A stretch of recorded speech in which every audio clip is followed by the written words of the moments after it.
What's happening, guys? Sam Adams here, and welcome to another episode of The Drop. As you can tell, over the course of the past few weeks, I have been trying new things with The Drop and kind of changing up the way that I do it, and that is going to become very evident with this week's episode. I figured I would go ahead and just throw a whole bunch of new ideas into the mix and kind of refinagle how the entire thing looks and functions overall. So let me know down in the comment section below if you enjoy this kind of thing, if you want me to go back to the way it was. Let me know what you guys think, and I will more than likely ignore it and do whatever the hell I want. Anyways, there are some awesome games coming out this week, so without further ado, let's go ahead and jump into it.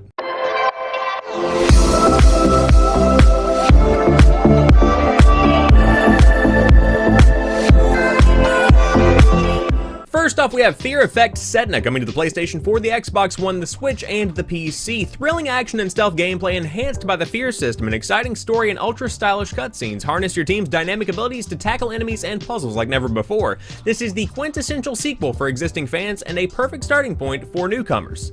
That was a very bad description of a game. Then we have a couple of bullet points. The Fear Effect. When your fear meter rises, you will become more susceptible to injury, but you will receive a boosted damage output and special abilities. Deny fear with stealth and strategy through a new isometric viewpoint and tactical pause feature. Enter the spirit realm and encounter mystical forces of the Inuit and supernatural creatures of the spirit realm while you dare to face the unexpected. Cinematic cutscenes, striking animated visuals bring life to a wild, engaging story and dynamic characters, an array of weapons and character abilities from silenced pistols and defensive turrets to flamethrowers and monstrous transformations. The weirdest thing about this game is how many different elements are coming together to create the experience that you are getting within Fear Effect Sedna. For instance, I'm seeing a lot of Hotline Miami mixed in with some Counter Spy, which is kind of a strange combination. Counter Spy, a fantastic game that was a PlayStation Plus game a few years back that I really did enjoy on the Vita and also on the PlayStation 4. But with that being said, it's bringing together a lot of those elements with something of the look of a Telltale game, where there are actually in-depth cutscenes that do provide a good bit of story in the background behind whatever gameplay is being provided. Now, I'll be honest with you guys, this is not one that I'll pick up. It's just not my cup of tea. I don't like the way that the cutscenes themselves look, and whenever I'm not fully invested into the art style of a game, it gets to be very difficult for me to fully invest myself in the game overall.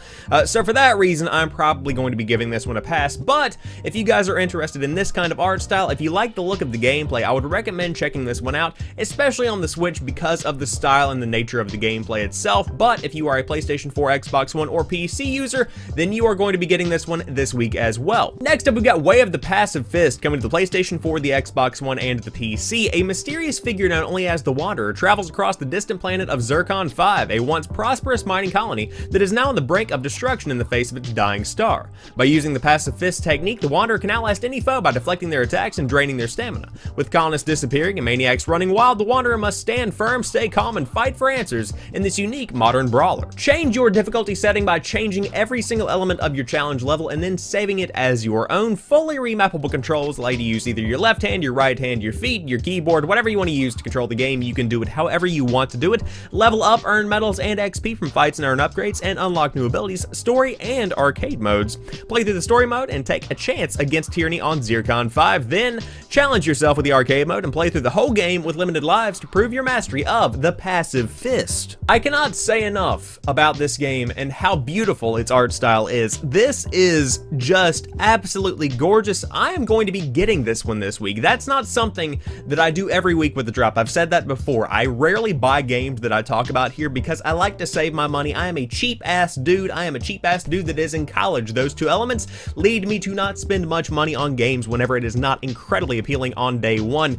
This game is gorgeous. I love rhythm-based combat. This has rhythm-based combat. I love pixel art. This has pixel art. This is literally a love letter to me. So if you're digging the gameplay, if you like what you see, you can check out Way of the Passive Fist on the PlayStation 4, Xbox One, and PC this week. And I would love to see this one come to the Switch at some time, especially considering it is rhythm-based combat. And also, the art style would lend itself so well to that Nintendo Switch ecosystem, but we will just have to wait and see. Until then, I cannot wait to get my hands on it this week on, like I said, either the PlayStation 4 or the PC. I'm not sure yet. I'm sure both versions are going to be absolutely stellar. And to wrap things up, we have Warhammer Vermintide 2 coming to the PC. Vermintide is back, darker, bloodier, and more intense than ever. Warhammer Vermintide 2 is the sequel to the critically acclaimed Vermintide. The time has arrived to revisit the fierce first-person co-op slaughterfest featuring visceral and groundbreaking melee action set in the apocalyptic end times of the war-ravaged Warhammer Fantasy Battles world. Our 5 heroes have returned to take on an even greater threat, the combined forces of a malevolent and destructive Chaos Army and the swarming Skaven Horde. Prepare to be challenged like never before as you and your team desperately try to survive the never-ending onslaught. Choose between 15 careers, climb the talent trees, customize your arsenal to fit your unique playstyle, fight your way through a myriad of stunning levels, and challenge yourself in our new heroic deeds system. The only thing standing between utter defeat and victory is you and your allies, and if you fall, so will the Empire. So this week the game is releasing on PC, though PlayStation 4 and Xbox One betas are soon to come, and I will link that down below as to where you can sign up to get in on those betas if you did want to participate. But my thing with this game is that I want to love it. It is such a beautiful game. I love gore, I love the setting, I love the blood, I love the decapitation. It is such an amazing experience in a world to be lost in.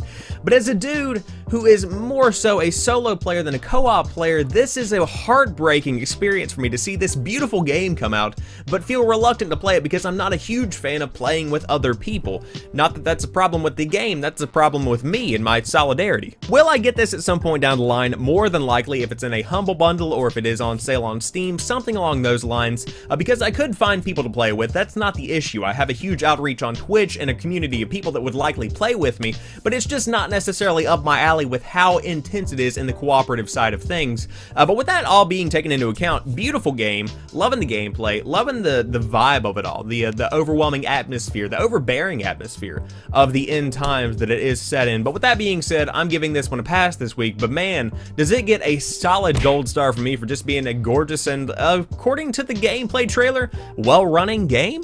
I guess we'll just have to wait and see. Wrapping it all up, we have a couple of honorable mentions. First off, Assassin's Creed Origins: The Curse of the Pharaohs, the DLC pack, is coming to the Xbox One, PS4, and PC.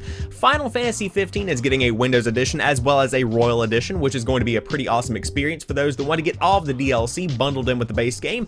And of course, for Windows fans or people playing on PC, this is the first time you are able to play Final Fantasy 15 on a PC. Very cool stuff. And finally, Darwin Project is coming to the Xbox One through the Games Preview program, a very fun twist on Battle Royale that is less PUBG and more Hunger Games. I enjoyed my time with it, and hopefully you will as well if you do choose to give it a shot. But with all of that being said, I hope you guys have enjoyed this episode of The Drop. If you did, drop me a like down below, and in the comment section let me know what you think about the show, as well as what games you are looking forward to this week, if anything. And of course, if you are new to the channel, I do upload new stuff throughout the week, and I'm live streaming on Twitch, but you can keep up to date with everything I do at twitter.com/prettychillguy. But as for right now, I want to thank each and every one of you guys for watching this particular video. I will talk to you soon. Peace.